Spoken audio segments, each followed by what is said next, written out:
அனைவருக்கும் வணக்கம். இந்த வீடியோல நான் பேச போற டீடைல்ஸ் என்னன்னா 2024ல நோட்டிஃபிகேஷன் போட்டு எக்ஸாம் நடக்க போற பிஜிடிஆர்பி எக்ஸாம். அந்த பிஜிடிஆர்பி எக்ஸாமுக்கு நம்ம வந்து எப்படி படிக்கலாம், என்ன ஸ்ட்ராட்டஜியை வந்து ஹேண்டில் பண்ணலாம் அப்படிங்கிற ஒரு விஷயத்த என்னோட எக்ஸ்பீரியன்ஸ்ல இருந்து நான் வந்து ஷேர் பண்ண விரும்புறேன். சரி, ரைட். ஃபர்ஸ்ட் ஆஃப் ஆல் நம்மளுக்கு வந்து பிஜிடிஆர்பி எக்ஸாம் இதுக்கு முன்னாடியும் இப்பயும் என்ன டிஃபரன்ஸ் அப்படிங்கிறது எல்லாருக்குமே தெரியும். Tamil eligibility test. அப்போ தமிழ் எலிஜிபிலிட்டி டெஸ்ட்டுக்கு வந்து நீங்கள் பெருசாக ஒரி பண்ண வேண்டிய அவசியமே கிடையாது. நீங்கள் வந்து ஸ்கூல் லெவலில் இங்கிலீஷ் மீடியம் படித்த ஸ்டூடெண்ட்டாக இருந்தாலும் சரி, இல்லை சிபிஎஸ்சி படித்தவங்களா இருந்தாலும் சரி, நீங்கள் வந்து இதை பற்றி ஒரி பண்ணிக்க வேண்டிய அவசியம் இல்லை. ஏன் சொல்கிறேன் அப்படின்னா, நீங்கள் 10th ஸ்டாண்டர்ட் தமிழை மட்டும் படித்தாலே தாராளமாக நீங்கள் வந்து 50க்கு ஒரு 30க்கு மேலே வாங்கிடலாம். 10th ஸ்டாண்டர்டில் முதல் இயர்லேருந்து 9வது இயர் வரைக்கும் நீங்கள் எல்லாத்தையுமே கரைச்சி குடிச்சிருங்க. ஓகே, அப்படி பண்ணிட்டீங்கன்னா நீங்கள் தாராளமாக 30 மார்க் மேலே வாங்கிடலாம். அப்போ முடிஞ்சா அப்போ அதை அப்படியே ஒரு ஓரமாக வச்சுருங்க. இப்போ வந்து மேஜர் பக்கம் வருவோம். மேஜருக்கு 10 யூனிட் இருக்கு. அந்த 10 யூனிட்லையுமே ஒவ்வொரு யூனிட்ஸ்க்குமே என்னென்ன புக்ஸை படிக்கலாம் அப்படின்னு சொல்லி நான் என்னோட சஜஷன்ஸையும் ஒரு வீடியோவில் நான் சொல்லியிருக்கிறேன். அதையும் வேணா நான் வந்து இந்த வீடியோவோட டிஸ்கிரிப்ஷனில் நான் கொடுக்குறேன். நீங்கள் போயிட்டு அதை ரெஃபர் பண்ணி பார்த்துக்கோங்க. சரி, ஓகே. இப்போ எப்படி படிக்கலாம் அப்படிங்கிறது தான் இந்த வீடியோவில் பேச போகிறேன். சரி, ரைட்டு. இப்போ ஃபர்ஸ்ட் பாயிண்ட் என்னன்னா, கோச்சிங் கிளாஸ். கோச்சிங் கிளாஸ் சேர்ந்து படிக்கலாமா வேணாமா? கோச்சிங் கிளாஸ் சேராமல் படித்தா இந்த எக்ஸாமை கிளியர் பண்ணலாமா?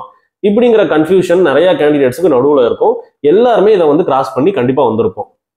என்னோட ஒரு சஜஷன் என்னன்னா, இப்போ நீங்கள் வந்து சிலபஸில் ஆக்டிவாக இல்லாத ஒரு ஆளாக இருந்தா, நான் டிகிரி முடிச்சு ரொம்ப நாள் ஆயிடுச்சு, எனக்கும் சிலபஸுக்கும் சம்மந்தமே இல்லாமல் ஒரு ஏதோ ஒரு ஆள் மாதிரி நான் உட்காந்துருக்கிறேன், இப்போ வந்து இப்போதான் நான் வந்து எக்ஸாமுக்கு படிக்கலாம்னு சொல்லிட்டு ஒரு ஐடியாவில் இருக்கிறேன். சில லேடிஸாக இருந்துச்சுன்னா வந்து நான் டிகிரி முடிச்ச உடனேவே வந்து நான் மேரேஜ் பண்ணிட்டேன். மேரேஜ் பண்ணதுக்கப்புறமா ஒரு 10 வருஷம் நான் சிலபஸில் சுத்தமாக டச்சே இல்லாமல் போயிருச்சு.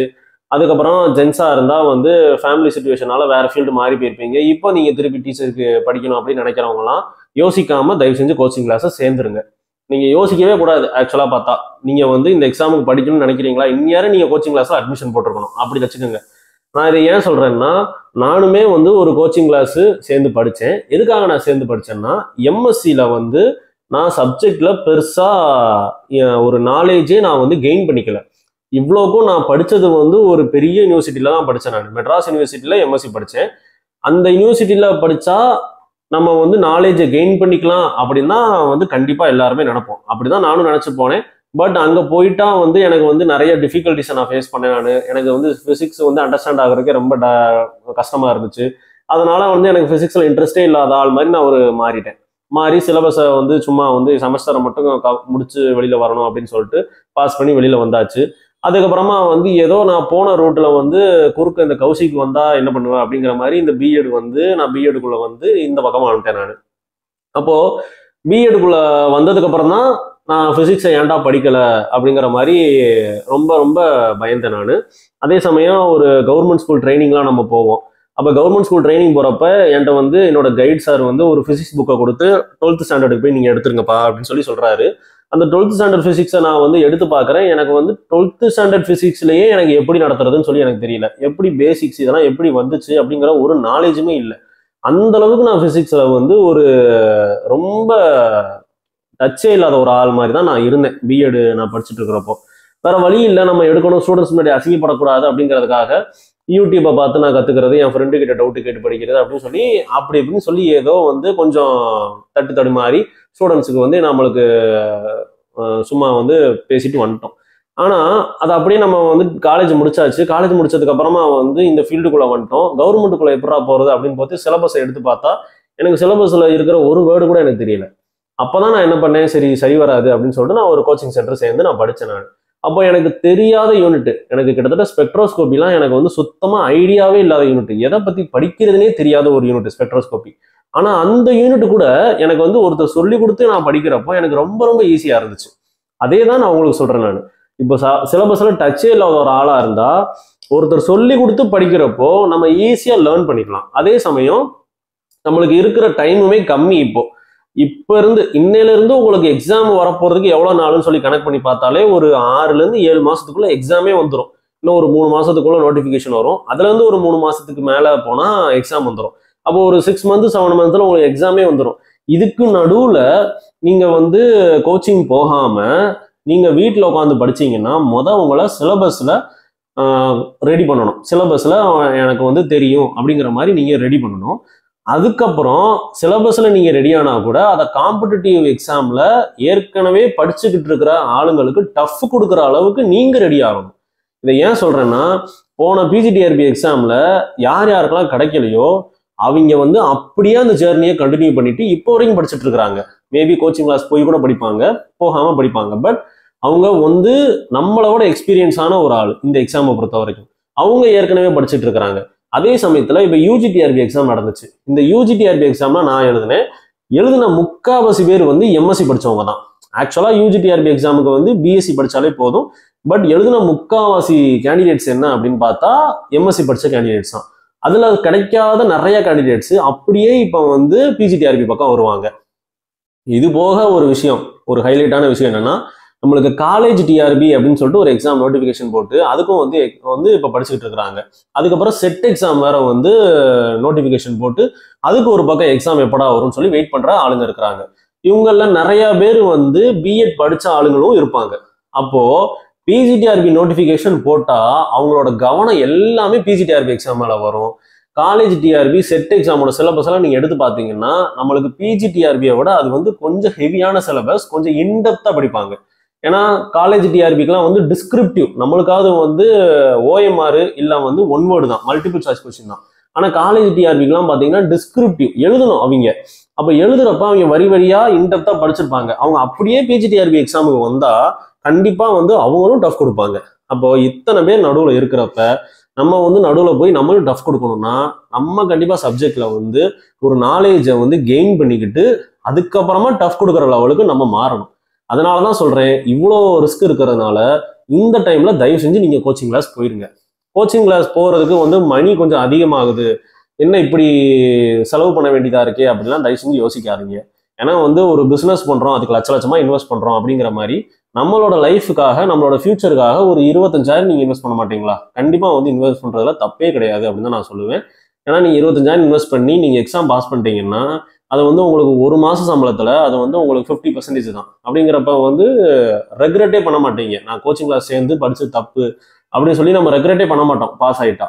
ஸோ தயவு செஞ்சு வந்து கோச்சிங் கிளாஸ் சேருங்க. ஆக்டிவா இல்லாத கேண்டிடேட்ஸ், அதாவது சப்ஜெக்ட்ல ஆக்டிவா இல்லாத கேண்டிடேட்ஸ். Okay right. இப்போ ஏற்கனவே கோச்சிங் கிளாஸ் சேர்ந்து படிச்சுட்டு இருக்கவங்களுக்கு கண்டிப்பா இந்த வீடியோ யூஸ்ஃபுல்லா இருக்கவே இருக்காது. ஆக்சுவலா பார்த்தா இருக்கவும் கூடாது. ஏன்னா ஏற்கனவே உங்களுக்கு ஒரு கோச்சிங் கிளாஸ்ல சேர்ந்து அவன் ஒரு யூனிட்டை நடத்திக்கிட்டு இருப்பான், அதை தான் நீங்க படிப்பீங்க. அவன் வந்து அதுல டெஸ்ட் வைப்பான். அதனால நீங்க அப்படியே அந்த ஜேர்னிலேயே நீங்க போயிருங்க. நீங்க அதுல வந்து உள்ளக போயிட்டீங்க அப்படின்னா நீங்க போய் யூடியூப்ல போயிட்டு எந்த விதமான வீடியோஸ் பார்த்து எப்படி படிக்கணும் அப்படிங்கிறதுல இன்ஃபர்மேஷன் கேதர் பண்றதுல ஒரு அர்த்தமே கிடையாது. ஸோ விட்டுருங்க. இப்போ இந்த வீடியோ வந்து யாருக்கு யூஸ்ஃபுல்லா இருக்க போகுதுன்னா, கோச்சிங் கிளாஸ் போகாம நான் வீட்டில இருந்து படிக்கணும், எனக்கு ஏதாவது ஒரு ஐடியா சொல்லுப்பா அப்படிங்கிறவங்களுக்கு தான் இந்த வீடியோ வந்து கொஞ்சம் யூஸ்ஃபுல்லா இருக்கும். ஸோ இப்போ கோச்சிங் கிளாஸ் போக மாட்டேன், நான் போறதுக்கு இன்ட்ரெஸ்ட்டும் இல்லை, எனக்கு டைம் இல்லை மணி இல்லை, வீட்டில் உட்காந்து தான் படிக்க போறேன். அப்படிப்பட்ட கேண்டிடேட்ஸ்லாம் வந்து பண்ற ஒரு பெரிய மிஸ்டேக் என்ன அப்படின்னா, கோச்சிங் கிளாஸ் போக மாட்டேன், பட் நான் வந்து ஒரு இன்ஸ்டியூட்ல வந்து மெட்டீரியல் நான் வாங்கிக்கிறேன். மெட்டீரியலை வாங்கி அந்த மெட்டீரியல்ல நான் டாப் டு பாட்டம் ஃபுல்லா படிச்சிட போறேன், படிச்சு நான் எக்ஸாம் அப்ரோச் பண்ண போறேன் அப்படிங்கிற ஒரு மிஸ்டேக்கு எல்லா கேண்டிடேட்ஸுமே பண்ணுவோம் மேக்சிமம்.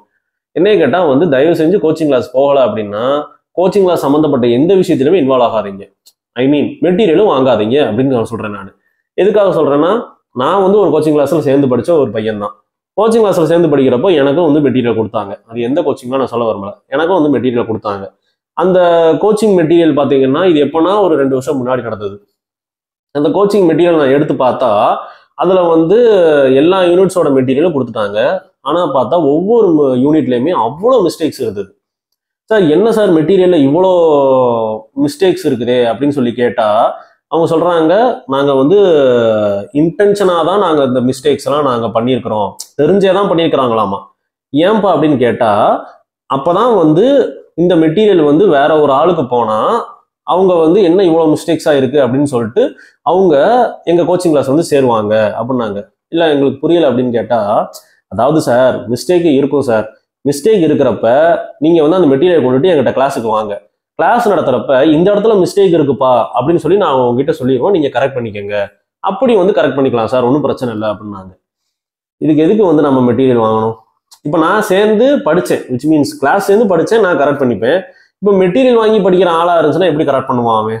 அப்போ அவன் வந்து அப்படியே படிச்சுட்டு போயிடுவான்ல, இதுதான் கரெக்ட் அப்படின்னு சொல்லி படிச்சுட்டு எக்ஸாமுக்கும் போயிடுவான் அவன். அப்போ அவங்களுக்கு என்ன நியாயம்? அப்போ இந்த மாதிரிலாம் நிறைய இன்ஸ்டியூட் பண்ணுறாங்கிறதுனால தான் தயவு செஞ்சு மெட்டீரியல் வாங்காதீங்கன்றேன். நம்பாதீங்க, எந்த இன்ஸ்டியூட்டையுமே நம்பாதீங்க. ஏன்னா வந்து நீங்கள் மெட்டீரியல் வாங்கிட்டீங்க, ஏற்கனவே சப்ஜெக்ட் நாலேஜ் வேற நம்ம இப்போதைக்கு டச் இல்லைன்றோம். அப்படிங்கிறப்ப எது தப்பு எது கரெக்ட்னு சொல்லி நம்ம கண்டுபிடிக்கவே முடியாது. அப்போ என்ன பண்ணுவோம்? அதையே படிச்சுட்டு நம்ம மிஸ்டேக்கே கரெக்டாக படிச்சு நம்ம எக்ஸாமுக்கு போயிடுவோம், நம்மளுக்கு பிரச்சனை ஆயிடும். அதனால என்ன பண்ணுங்க, மெட்டீரியல் தயவு செஞ்சு வாங்காதீங்க. சரி, ரைட். அப்போ மெட்டீரியலும் வாங்க வேணான்றீங்க, எப்படி படிக்கலாம் அப்படிங்கிற விஷயத்த இப்போ பாயிண்ட் பை பாயிண்ட் சொல்றேன். இப்போ ஃபர்ஸ்ட் பாயிண்ட் என்ன அப்படின்னா, டைம் நம்மளுக்கு செலவு பண்ற ஃபேண்டசியான விஷயங்கள்லாம் தயவு செஞ்சு விட்டுருங்க. என்ன எதை நான் வந்து ஃபேண்டசியான விஷயம் அப்படின்னு சொல்றேன்னா, இப்போ நிறைய யூடியூப் சேனல்ல போய் ரெஃபர் பண்ணீங்கன்னு வச்சுக்கோங்களேன், அவன் எல்லாம் வந்து சொல்லுவான், ஒருத்தன் வந்து சொல்லுவான், நீங்க சிலபஸை வந்து பிரிண்ட் போட்டு அது உங்களுக்கு கண்ணில் படுற மாதிரி எங்கேயாவது சவத்துல போய் ஒட்டி வைங்க அப்படின்னு சொல்லி ஒருத்தன் சொல்லுவான். இல்லை அப்படின்னா வந்து கஷ்டமான ஈக்குவேஷன்ஸ் எல்லாமே வந்து நீங்க ஒரு சார்ட்லயோ இல்லை ஒரு இந்த ஸ்டிக்கி நோட்ஸ்லயோ எல்லாருமே எழுதி உங்க கண்ணில் படுற மாதிரி வந்து இந்த மாதிரி ஒரு பின்னாடி ஒரு சவத்துல வந்து ஒட்டி வச்சிருங்க, அது காலையில எந்திரிச்ச உடனேவே அது உங்க கண்ணில் படணும் அப்படின்லாம் நிறைய பேர் சொல்லுவாங்க. அதுபோக இன்னொரு ஆள் ஒருத்தர் என்ன சொல்லுவாருன்னா, ஒரு ஆள் சொன்னார் யூடியூப்ல, நான் படிக்கிறப்ப எப்படி படிக்கலாம்னு சொல்லிட்டு பார்த்தப்ப ஒரு ஆள் சொன்னாப்ல, என்னன்னா நம்ம முதல் நாள் வந்து ஒரு 2-3 டாபிக்ஸ் நம்ம படிக்கிறோம் அப்படின்னு வச்சுக்கோங்களேன், படிச்சு முடிச்சுட்டு அதை 2ஆம் நாள் போறப்போ அந்த 2-3 டாபிக்ஸை நீங்க ரிவைஸ் பண்ணிட்டு தான் நீங்க வந்து புது டாபிக் ஆரம்பிக்கணும். 3ஆம் நாள் போறப்போ முதல் 2 நாள் படிச்ச டாபிக்ஸை ரிவைஷன் பண்ணிட்டு தான் நம்மளுக்கு அடுத்த டாபிக் போகணும் அப்படின்னு சொல்லுவாப்ல. இப்படியே நம்ம பண்ணோம்னா ஒரு 4 நாள் நீங்க படிக்கலாம், 5ஆம் நாள் படிக்கிறப்ப ஏகப்பட்ட டாபிக்ஸ் உங்களுக்கு கவர் ஆயிருக்கும். அதை நீங்க ரிவிஷன் பண்றதுக்கே உங்களுக்கு டைம் சரியா போயிடும். நம்ம ஏற்கனவே ஸ்கூலுக்கு போயிட்டு படிக்கிற ஆளா இருப்போம், இல்லைன்னா வந்து ஃபேமிலியை ரன் பண்ணிட்டு படிக்கிற ஒரு ஆளா இருப்போம், நம்மளுக்கு டைம் கிடைக்கிறதே பெரிய விஷயம். இதுல இப்படி நம்ம படிச்சுக்கிட்டு இருந்தோம்னா எப்படி படிக்க முடியும்? அதே சமயத்துல வந்து இந்த சவத்துல ஒட்டி வைக்கிறது, சார்ட்ல உட்காந்து எழுதுறது, இதெல்லாம் வந்து தயவு செஞ்சு இந்த மாதிரி ஃபேண்டசியான விஷயங்கள்லாம் பண்ணி நீங்க டைமை வேஸ்ட் பண்ணாதீங்க அப்படின்னு தான் நான் சொல்லுவேன். சரி, ஓகே, இதெல்லாம் பண்ண வேணான்ட்டீங்க, அப்புறம் எப்படி படிக்கலாம் அப்படின்னா, நீங்க ப்ராப்பரா ஒரு யூனிட்டுக்கு படிக்கணும், ஒரு யூனிட்டை ஸ்டார்ட் பண்றீங்க அப்படின்னா அந்த யூனிட்டோட புக்ஸை வந்து நீங்க வாங்குங்க. புக்ஸ் வாங்குறதுக்கு கொஞ்சம் செலவு அதிகமா இருக்கு அப்படின்னா ஃப்ரெண்ட்ஸு கிட்ட வந்து புக்ஸை வாங்கி படிங்க. அப்படியும் இல்லாத பட்சத்துக்கு நீங்க பிடிஎஃப் டவுன்லோட் பண்ணுங்க. அந்த பிடிஎஃப்ங்கிறத 3வது ஆப்ஷனா வச்சுக்கோங்க. இது ரெண்டுமே பண்ண முடியல அப்படின்னா 3வது ஆப்ஷனை வச்சுக்கோங்க. பிடிஎஃப் வாங்கிட்டீங்க அப்படின்னா இப்போ மெஜாரிட்டி எல்லாருக்கிட்டுமே வந்து லேப்டாப் இருக்கு. ஏன்னா வந்து அம்மா லேப்டாப்புங்கிறது நம்ம எல்லார்ட்டையுமே இருக்கும். இல்லை அப்படின்னா வந்து உங்ககிட்ட ஒரு ஸ்மார்ட் ஃபோன் இருக்கும், அந்த ஸ்மார்ட் ஃபோனில் பிடிஎஃப் ஆன் பண்ணி வச்சுக்கோங்க. ஆன் பண்ணி வச்சுட்டு நீங்கள் என்ன பண்ணுங்க, இப்போ ஒரு டாபிக் எடுத்தீங்கன்னா ஃபர்ஸ்ட் அந்த டாபிக் வந்து 12th ஸ்டாண்டர்ட்ல இருக்கா அப்படின்னு சொல்லிட்டு நீங்கள் பாருங்க. 12th ஸ்டாண்டர்ட்ல அந்த டாபிக் இருந்துச்சு அப்படின்னா ஃபர்ஸ்ட் அந்த டாப்பிக்கை எடுத்து நீங்கள் ஒரு நோட்ஸ் எடுங்க. இந்த மாதிரி ஒரு நோட்டை கூட நீங்கள் வாங்கிக்கோங்க. இந்த மாதிரி ஒரு பெரிய நோட்டு, எவ்வளோ பெரிய நோட்டுன்னு தெரியுதா, இந்த மாதிரி ஒரு நோட்டை கூட நீங்கள் வாங்கிக்கோங்க. வாங்கி இந்த நோட்டில் வந்து நீங்கள் 12th ஸ்டாண்டர்ட்ல இருக்கிறத நீங்கள் நோட்ஸ் எடுங்க. அதுக்கப்புறமா வந்து நம்மளோட காலேஜ் லெவலில் பிடிஎஃப் ஏதாவது வச்சுருந்தீங்கன்னா அந்த பிடிஎஃப்ல இருக்கிற எக்ஸ்ட்ரா பாயிண்ட்ஸையுமே நீங்கள் எடுத்து எழுதிருங்க. ஸோ இந்த மாதிரி ஒரு 2 புக்ஸ் 3 புக் இருக்குன்னா எல்லா புக்ஸில் இருக்கிற இன்ஃபர்மேஷன் உங்களுக்கு கேதர் ஆகி உங்களோட நோட்டில் இருக்கணும். இந்த மாதிரி ஒவ்வொரு டாபிக்குமே நீங்கள் வந்து அப்படியே ப்ராப்பராக நோட்ஸ் எடுத்துகிட்டே வாங்க. நோட்ஸ் எடுக்கிறது ஆக்சுவலாக பார்த்தா ஒரு டைம் கன்சியூமான ஒரு விஷயம்தான், இல்லைன்னு நான் சொல்லலை. ஆனால் இதில் பல பெனிஃபிட்ஸ் இருக்குது. என்னன்னா நீங்கள் ஒரு புக்கை வச்சு படிக்கிறீங்க, ஜஸ்ட் ஒரு புக்கை மட்டும் தான் வச்சு படிக்கிறீங்க அப்படின்னா அந்த புக்கு வந்து நீங்கள் உங்களோட ஓன் புக்காக இருந்துச்சு அப்படின்னா நீங்கள் எப்படி வேணால் படிக்கலாம். ஹைலைட்டர் வச்சு படிக்கலாம், இல்லை வந்து அந்த புக்ஸை வந்து மார்க் பண்ணி படிக்கலாம், என்ன வேணால் பண்ணலாம். பட் நம்ம வந்து ஃப்ரெண்ட்ஸோட புக்கெலாம் நம்ம வாங்கி படிக்கிறோம் அப்படிங்கிற பட்சத்தில் நம்மளால எதுவுமே பண்ண முடியாது. ஹைலைட்டர் யூஸ் பண்ண மாட்டோம், ஜஸ்ட் ரீட் மட்டும் பண்ணிக்கிட்டு இருப்போம். அப்போ ரீட் பண்ணுறப்போ வந்து இன்கேஸ் நடுவில் வந்து அந்த புக்ஸ் வந்து வேற ஒரு ஆள்கிட்ட போக வேண்டிய அவசியம் இருந்துச்சு அப்படின்னா அந்த இடத்துல நம்மளுக்கு டிஃபிகல்ட்டி ஆயிடும். அதனால என்ன பண்ணுங்க, நோட்ஸை ப்ராப்பராக எடுங்க. நோட்ஸ் எடுக்கிறதா ஒரே ஒரு பெனிஃபிட், ஒரு பயங்கரமான பெனிஃபிட் என்னன்னா, நீங்க வந்து ஒவ்வொரு வரியா நீங்க உங்க கைப்பட நீங்க எழுதுவீங்க. எழுதுறப்போ கண்டிப்பா வந்து உங்க அறியாமையே அது வந்து உங்க மைண்டுக்கு போகும். அப்ப நீங்க வந்து அந்த இதை திருப்பி கோ த்ரூ பண்றப்ப, இப்போ ஃபார் எக்ஸாம்பிள் ஒரு யூனிட்டை நோட்ஸ் எடுத்து முடிக்கிறதுக்கு 3 நாள் ஆகுது அப்படின்னா அதை படிச்சு முடிக்கிறதுக்கு உங்களுக்கு ஜஸ்ட் 1 நாள் தான் ஆகும். அப்போ மொத்தமாவே உங்களுக்கு 4 நாள்ல முடிச்சிடலாம். இப்போ நீங்க முதல் டைம் இந்த மாதிரி பண்ணி முடிச்சிட்டீங்கன்னு வச்சுக்கோங்களேன், 2வது டைம் நீங்க படிக்கிறப்ப 3 புக்கையும் எடுத்து வைக்க வேண்டிய அவசியம் கிடையாது. ஒரே ஒரு நோட்டை மட்டும் எடுத்து வச்சுக்கலாம். நீங்க அதை வந்து எங்கேயாவது டிராவல் பண்றப்ப கூட அந்த நோட்டை வச்சுட்டு போகலாம். இல்லை எங்கேயாவது ஸ்கூல்ல இருக்கிறீங்க அப்படின்னா ஃப்ரீ பீரியட்ல கூட நம்ம வந்து புக்கை வச்சுட்டு அந்த நோட்ஸ் எடுத்ததை வச்சு நீங்க படிக்கலாம். ஸோ உங்களுக்கு வந்து ஈஸி ஆயிரும் ஹேண்டில் பண்றது. அப்போ 2-3 புக்ஸ்ல இருந்து ஒரு ப்ராப்பரா பாயிண்ட்ஸ் எடுங்க. அந்த பாயிண்ட்ஸை வந்து உங்க நோட்டு போட்டு தயவு செஞ்சு எழுதிடுங்க.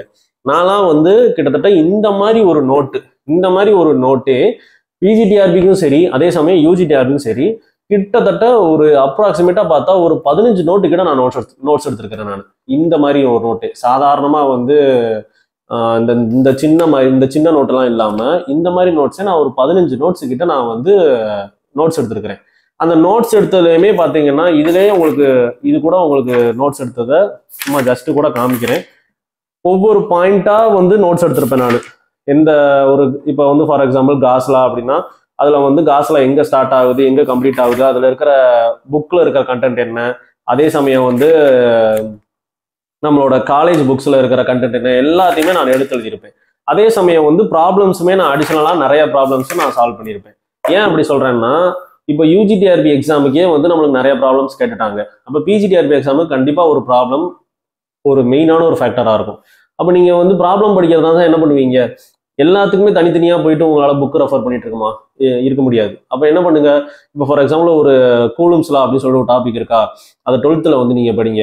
அதுக்கப்புறமா காலேஜில் ஏதாவது புக்கு இருந்துன்னா அதையும் படிங்க. எல்லாத்தையுமே ஒரு நோட்டு போட்டு எழுதுங்க. அது சம்மந்தப்பட்ட ஒரு 3 ப்ராப்ளத்தையும் நீங்கள் அதுக்கப்புறமா நோட்டில் எழுதுங்க. அப்படி எழுதுனா மட்டும்தான் உங்களால் வந்து அடுத்த டைம் செகண்ட் டைம் படிக்கிறப்போ ஒரு ப்ராப்பராக உங்களுக்கு வந்து வேற எங்கேயுமே டிஸ்ட்ராக்ட் ஆகாமல் டக்குன்னு உங்களால் படிச்சுட்டு டைமை வந்து மிச்சம் எடுத்துட்டு போக முடியும். இது இல்லை எல்லாத்துக்குமே நான் புக்ஸை மட்டும் தான் வச்சு படிக்க போகிறேன் அப்படின்னா உங்களுக்கு ரிவிஷன் பண்ணுறது ரொம்ப ரொம்ப ஒரு டிஃபிகல்ட்டான ஒரு விஷயமா மாறிடும். ஏன்னா நான் எக்ஸ்பீரியன்ஸ் பண்ணியிருக்கிறேன். எனக்கு இந்த நோட்டு போட்டு எழுதுகிற மெத்தடு எனக்கு உண்மையிலே பயங்கர யூஸ்ஃபுல்லாக இருந்துச்சு. அண்ட் அதே சமயத்தில் இங்கே நோட்டு போட்டு எழுதுறது அப்படிங்கிறது வந்து ஒரு வீட்டோட பத்திரம் மாதிரி. இது உங்களுக்கு அழியா செல்வம். இது வந்து நின்று பேசும் காலத்துக்கும். இப்போ நீங்கள் வந்து 11th and 12th தான் நீங்கள் போயிட்டு கிளாஸ் எடுக்க போகிறீங்க. இப்போ நீங்கள் நோட்டு போட்டு எழுதுறீங்கன்னு வச்சுக்கோங்களேன். நீங்கள் நோட்டு போட்டு எழுதுறதுல கண்டிப்பாக வந்து நிறைய ப்ராப்ளம்ஸும் சால்வ் பண்ணி நோட்டு போட்டு எழுதிக்கிறீங்கன்னா நீங்கள் யாருக்கு கிளாஸ் எடுக்க போகிறீங்க, 12ஆம் கிளாஸ் பையனுக்கு. அப்போ இந்த நோட்ஸ்லாம் உங்கள்கிட்ட இருந்துச்சுன்னா கண்டிப்பாக நீங்கள் போயிட்டு என்ன பண்ணுவீங்க, ஸ்டூடெண்ட்ஸுக்கு போய் நடத்துவீங்க. அப்போ வருஷத்துக்கு நம்ம தனித்தனியாக நோட்ஸ்லாம் எடுத்துகிட்டு போக தேவையில்ல. இந்த ஒரு நோட்டு நீங்கள் போட்டுட்டீங்கன்னா ஒரு 10-15 வருஷத்துக்கு நீங்கள் கிளாஸ் எடுக்க போகிறப்போ இந்த ஒரு நோட்டை மட்டும் ரெஃபர் பண்ணிட்டு தாராளமாக போய் கிளாஸ் எடுக்கலாம். அப்போ நீங்கள் நோட்ஸ் எடுக்கிறதுங்கிறது ஜஸ்ட் இந்த எக்ஸாமோட முடிஞ்சு போகிற ஒரு விஷயம் கிடையாது. உங்களுக்கு நாளை பின்ன ரொம்ப வருஷத்துக்கு யூஸ் ஆகக்கூடிய ஒரு அழியா செல்வம் அது. எனக்கு இன்ன வரைக்கும் இது யூஸ் ஆகிட்டு இருக்கு. எப்போ நான் நோட் எடுத்தேன்னா பிஜிடிஆர்பி நோட்ஸ் எடுத்தது. நான் இன்ன வரைக்கும் நான் வந்து 12th ஸ்டாண்டர்ட் கிளாஸ் எடுக்கிறப்போ இல்லை சைடில் நான் டியூஷன் எடுக்கிறப்போ எல்லாத்துக்குமே நான் யூஸ் ஆகுது. எனக்கு ரொம்ப ரொம்ப டைம் மிச்சமாகுது. அதனால வந்து இது ஒரு யோசிக்காம இதை பண்ணுங்க அப்படின்னு நான் சொல்லுவேன். ரைட், சரி, ஓகே. இப்போ நோட்ஸ் எடுத்தாச்சு, ஒவ்வொரு யூனிட்ஸுமே நோட்ஸ் எடுத்தாச்சு. அடுத்து என்ன அப்படின்னா ஒரு டெஸ்ட் பேட்ச் ஏதாவது ஒரு இன்ஸ்டியூட்ல ஜாயின் பண்ணுங்க. ஒரு நல்ல ஒரு இன்ஸ்டியூட்டா பார்த்து டெஸ்ட் பேட்ச் ஜாயின் பண்ணுங்க. டெஸ்ட் பேட்சுக்கு மட்டும் இதை நான் என்னப்பா நான் கோச்சிங்கே சேர மாட்டேன்னு சொல்லிட்டு தானப்பா இந்த வீடியோ பார்க்குறேன் அப்படின்னு சொன்னா வேற வழி கிடையாது. எதுக்காக நான் சொல்றேன்னா இனிமே வரப்போற பிஜிடிஆர்பி எக்ஸாம்ல கண்டிப்பா உங்களுக்கு டைம் மேனேஜ்மெண்ட்டுங்கிறது ஒரு பெரிய ஒரு ஸ்கில்லா தான் இருக்கும். யூஜிடிஆர்பி எக்ஸாம்லயே டைமுங்கிறது பத்தவே கிடையாது. நிறைய பேர் சொல்றாங்க யூஜிடிஆர்பி எக்ஸாம் வந்து சும்மா பேசிக் லெவல்ல தான் இருந்துச்சு, அப்படியே தட்டி தூக்கிட்டு போயிட்டாங்க அப்படின்னு சொல்றாங்க. சில பேர் என்ன சொல்றாங்கன்னா எக்ஸாம் கஷ்டமா இருந்தா எப்படிப்பா வந்து 100 மார்க்குக்கு மேல இத்தனை பேர் இருக்கிறாங்க அப்படிலாம் கேட்கறாங்க. எனக்கு அவங்களெல்லாம் பார்த்தா சிரிப்பா தான் இருக்கு. இருக்கிற காம்படிஷன் லெவல் என்ன அப்படிங்கிறதே அவங்களுக்கு தெரியல போல் இருக்கு. ஏகப்பட்ட பேர் எழுதுறான், வெறித்தனமா படிக்கிறான். அப்படிங்கிறப்ப 100 மார்க்கு மேல வாங்குறவனோட ஸ்ட்ரென்த்லாம் வருஷம் இன்க்ரீஸ் ஆகிக்கிட்டே போகுது. அந்த இன்க்ரீஸ் ஆகிக்கிட்டே போறத அவங்க வந்து ரெடியூஸ் பண்ணணும் அப்படிங்கிற மாதிரி தான் கொஸ்டினே செட் பண்றாங்க. இப்போ அதனாலதான் யூஜிடிஆர்பியில வந்து இப்போ கோர்ட்டு கேஸ் கொண்டு சில விஷயங்கள்லாம் நடந்துகிட்டு இருக்கு. அதனாலதான் எங்களுக்கு செலக்ஷனிஸ்ட்லாம் இப்போ கொஞ்சம் டிலே ஆகுது. இல்லைன்னா செலக்ஷனிஸ்ட்லாம் இந்நேரம் மேபி நாங்களாம் வந்து ஜாயின் பண்ணியிருக்கிறது கூட வந்து ஒரு சான்ஸ் இருக்கு இந்த வீடியோ எடுக்கிறப்போ. ஆனா என்னன்னா அவங்க என்ன பண்றாங்கன்னா கொஸ்டினை வந்து டஃப்பா எடுக்கணும் அப்படிங்கிற ஒரு மைண்ட் செட்ல தான் டிஆர்பி கொஸ்டினே செட் பண்றாங்க. அதுலதான் அவங்களுக்கு மிஸ்டேக் வருது போட்டிருக்கு. அப்போ டஃப்பா செட் பண்றாங்கன்னா அவங்க எந்த இடத்துல போய் டஃப்பா செட் பண்ணுவாங்கன்னா ஒன்று ப்ராப்ளமை கேட்டுவிடுவாங்க. ப்ராப்ளமை வந்து உங்களுக்கு சால்வ் பண்றதா இருந்துச்சுன்னா கண்டிப்பா உங்களுக்கு டைம் மேனேஜ்மெண்ட்டுங்கிறது ஒரு பெரிய விஷயமா இருக்கும். அதனால நிறைய டெஸ்ட் ப்ராக்டிஸ் பண்ணணும். அப்பனாதான் உங்களுக்கு டைம் மேனேஜ்மெண்ட்டுங்கிறது எக்ஸாம்ல வந்து ஒரு பிரச்சனையாவே தெரியாது. அதுக்காக தான் சொல்றேன் நிறைய டெஸ்ட் எடுங்க. ஒரு டெஸ்ட் பேட்ச் ஜாயின் பண்ணி அந்த டெஸ்ட் பேட்ச்ல வந்து நிறைய டெஸ்ட் எடுங்க. டைம்குள்ள நீங்க முடிக்கிறீங்களான்னு சொல்லிட்டு நீங்க ப்ராக்டிஸ் பண்ணுங்க அப்படின்னு சொல்றேன். அண்ட் டெஸ்ட் எடுக்கிறதுனால நம்மளுக்கு பல பெனிஃபிட்ஸுமே இருக்குது. டக்கு டக்குன்னு நம்மளுக்கு வந்து நம்ம எந்த லெவல்ல நம்ம யோசிக்கிறோம் அப்படிங்கிறது நம்மளுக்கு தெரியும். ஏன்னா ஒவ்வொரு கொஸ்டினுக்கும் நம்மளுக்கு டக்கு டக்குன்னு ஃபார்முலா வருதா, ரெஸ்பாண்ட் பண்றோமா அப்படிங்கிறதெல்லாம் நம்மளுக்கே டெஸ்ட் பண்ண முடியும். இப்போ நீங்க டெஸ்டே எடுக்காம நீங்க ஸ்ட்ரைட்டா போயிட்டு பிஜிடிஆர்பி எக்ஸாம் தான் உங்களுக்கு முதல் டெஸ்ட் அப்படின்னா நிறைய மிஸ்டேக் பண்ணுவீங்க. அப்போ மிஸ்டேக் பண்றத வந்து உங்களுக்கு வந்து மாத்திக்கிறதுக்கோ இல்லை கரெக்ட் பண்ணிக்கிறதுக்கோ அந்த இடத்துல உங்களுக்கு ஒரு சான்ஸே கிடைக்காது. அதனாலதான் சொல்றேன், இதை தயவு செஞ்சு பண்ணுங்க. ஓகே, ஸோ இவ்வளவுதான் இந்த வீடியோவோட விஷயம். நான் சொல்ல வந்த தாட்ஸ் கருத்தெல்லாம் இவ்வளவுதான். அண்டு இந்த எலக்ட்ரோ மேக்னெட்டிக் தியரிக்கு நான் வந்து ஒரு அப்கமிங் டேஸ்ல எலக்ட்ரோ மேக்னெட்டிக் தியரியில இருக்கிற டாபிக்ஸ் எல்லாம் நான் வந்து வீடியோ எடுத்து அப்லோட் பண்ணலாம் அப்படின்னு சொல்லிட்டு நான் ஒரு ஐடியாவில் இருக்கிறேன். அதையுமே வந்து உங்களுக்கு தேவைப்பட்டா கொஞ்ச நாளுக்கு அப்புறமா வந்து எலக்ட்ரோ மேக்னெட்டிக் தியரி வீடியோஸ்லாம் வந்து என்னோட சேனல்ல இருக்கும். அதில் வந்து ஃபர்ஸ்ட் டாபிக்ல இருந்து லாஸ்ட் டாபிக் வரைக்கும் ரொம்ப இன்டெப்த்தாக கவர் பண்ணணும் அப்படின்னு தான் நான் எய்ம் பண்ணி வச்சிருக்கிறேன். ஸோ கண்டிப்பாக வந்து அதை பாருங்க. அந்த வீடியோஸ் வந்து எலக்ட்ரோ மேக்னெட்டிக் தியரியை பொறுத்த வரைக்கும் உங்களுக்கு ரொம்பவே யூஸ்ஃபுல்லாக இருக்கும் அப்படின்னு சொல்லிட்டு எனக்கு கான்ஃபிடென்ட்டாக இருக்கு. ஏன் கான்ஃபிடென்ட்டாக இருக்குன்னா நான் வந்து நோட்ஸ் எடுத்தது அப்படி, அதனால தான் திரும்ப சொல்றேன் நோட்ஸ் எடுங்க அப்படிங்கிறது. Okay right. ஸோ இவ்வளோதான் இந்த வீடியோவில் நான் பேச வந்த விஷயங்கள். ரொம்ப ஷார்ட்டாக தான் இருக்கும். எப்படி படிக்கணும் அப்படிங்கிறத நான் வந்து சொல்லியிருக்கிறேன். கண்டிப்பாக அது உங்களுக்கு யூஸ்ஃபுல்லாக இருக்கும்னு நினைக்கிறேன். மேபி ஏதாவது வந்து உங்களுக்கு டவுட்ஸ் இருந்தது அப்படின்னா கான்டாக்ட் பண்ணுங்க. என்னால் முடிஞ்ச ஹெல்ப்பை நான் பண்ணுறேன். Okay, thank you.